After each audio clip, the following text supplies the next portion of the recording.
परमात्मा कहता है मैं हमेशा ही हर जगह उपस्थित हूँ।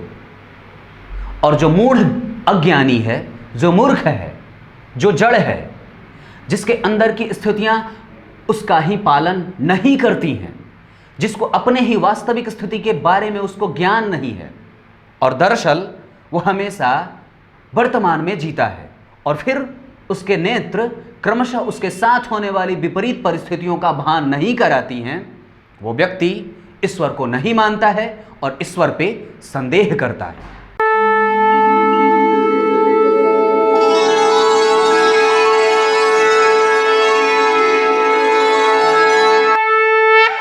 अवजानन्ति मां मूढ़ा मानुषीं तनुमाश्रितं परं भावमजानन्तो मम भूतमहेश्वरम।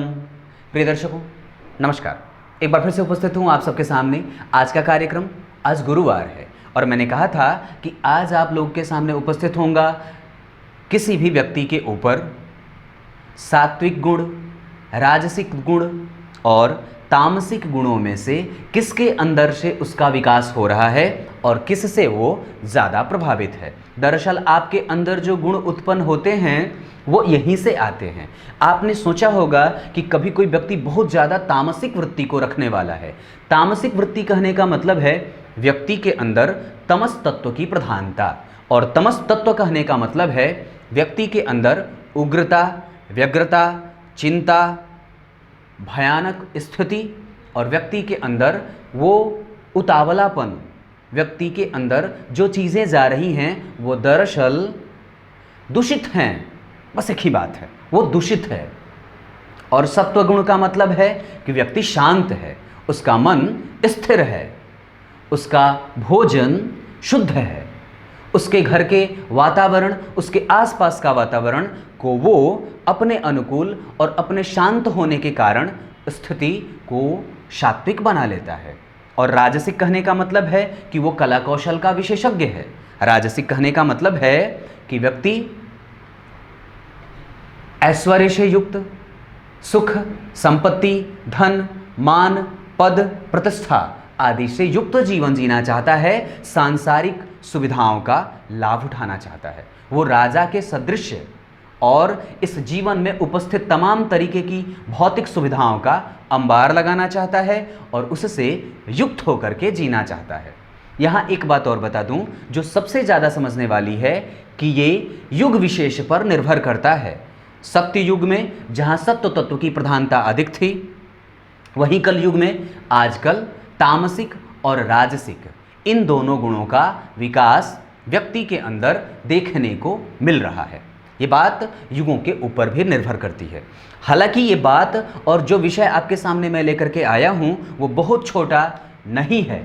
दरअसल ये इतना सूक्ष्म है कि इस पे कई सारे ग्रंथ लिखे गए हैं। आपको उदाहरण स्वरूप अगर समझा दूं तो सिर्फ 2-3 बात याद रखिएगा कि सत्वगुण के अंतर्गत महान ऋषि और महान दार्शनिक परम श्रद्धेय श्री स्वामी विवेकानंद ये सत्वगुण के अंतर्गत और सत्वगुणों को रखने वाले और सत्वगुण से विकसित व्यक्ति के तौर पे जाने जा सकते हैं।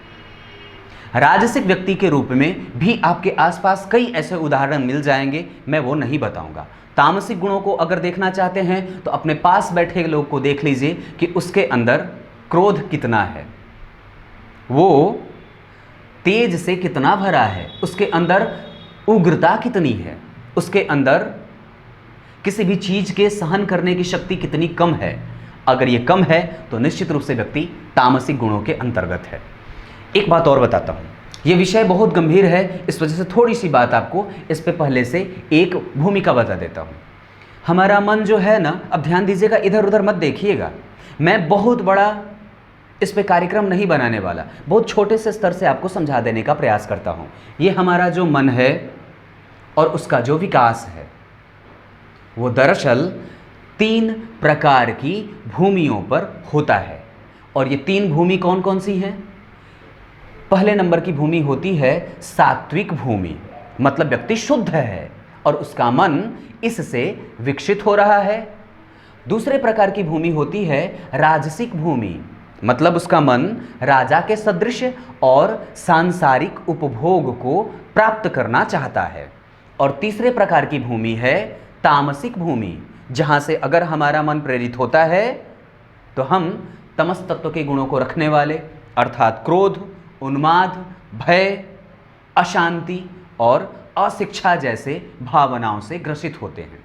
हमारा भोजन अशुद्ध होता है, हमारे रहन सहन का स्तर अशुद्ध होता है, हमारे मन के अंदर उठ रही भावनाएं अशुद्ध होती हैं, हमारे अंदर उठ रहे विचार अशुद्धि से प्रेरित होते हैं। अगर हम राजसिक गुणों के अंतर्गत आते हैं तो हमारा मन भौतिक सुख सुविधाओं और समस्त प्रकार के आकांक्षाओं से युक्त होता है। और अगर हम सात्विक तत्व के अंतर्गत आते हैं, हमारे मन का विकास अगर सात्विक भूमि पे होता है तो निश्चित रूप से हम शुद्ध होते हैं, हमारा मन शांत होता है, हम अपने बड़े बुजुर्ग, अपने धर्म, अपने संस्कार, अपनी संस्कृति, अपनी सभ्यता, इन सब का विचार करने वाले और उनका परस्पर अनुमोदन करने वाले होते हैं। ये विषय बहुत गंभीर है और इस पे बात करने में बड़ी आनंद आती है। अगर मैं समझूं तो इस विषय पे बहुत लंबी बात मैं कर सकता हूं। हालांकि अपने विद्वता का मैं परिचायक या नहीं देना मुझे ज़्यादा बेहतर लगेगा। मैं आप लोगों के सामने एक तुच्छ बच्चा बन करके ही उपस्थित हूं तो बहुत ज़्यादा श्रेष्ठ होगा वो। अब आइए आपको बता देता हूं, एक उदाहरण देता हूं, ज़रा समझिएगा। ये विषय बहुत गंभीर है और इस पर जितनी बार भी बात करी जाए कम ही होगा। इस पर कितने सारे ग्रंथ लिखे गए हैं और कितने सारे महात्माओं ने इस पे विशद इसका विश्लेषण भी किया है। भगवान को क्या कहा जाता है? भगवान को कहा जाता है अंतर्यामी। और हम क्या हैं? हम मनुष्य हैं, हम हैं बाहिर्यामी। मतलब ईश्वर देखता है कि व्यक्ति के मन के अंदर उठ रही भावनाएं जो हैं वो कैसी हैं। और हम क्या देखते हैं? व्यक्ति बाहर से कितना सुंदर है, व्यक्ति बाहर से देखने में कितना सुंदर है, ये उसके बाहर का व्यक्तित्व कैसा है। बहुत कम लोग ऐसे होते हैं जो किसी भी व्यक्ति के अंदर की भावनाओं को समझ, पढ़ और जान सकते हैं। एक बात और बताता हूँ, बहुत गंभीरता से विचार करिएगा। किसी भी व्यक्ति का जो बाहरी स्वरूप होता है, जो बाह्य स्वरूप है, वो हमारे भी बाहरी स्वरूप का ही परिचायक बन जाता है। अगर हम किसी चीज़ को बाहर से देख रहे हैं कि वो सुंदर है तो निश्चित रूप से हम बहिर्मुखी हैं।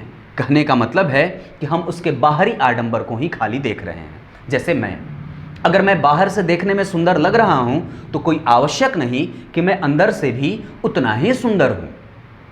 और परमात्मा क्या देखता है?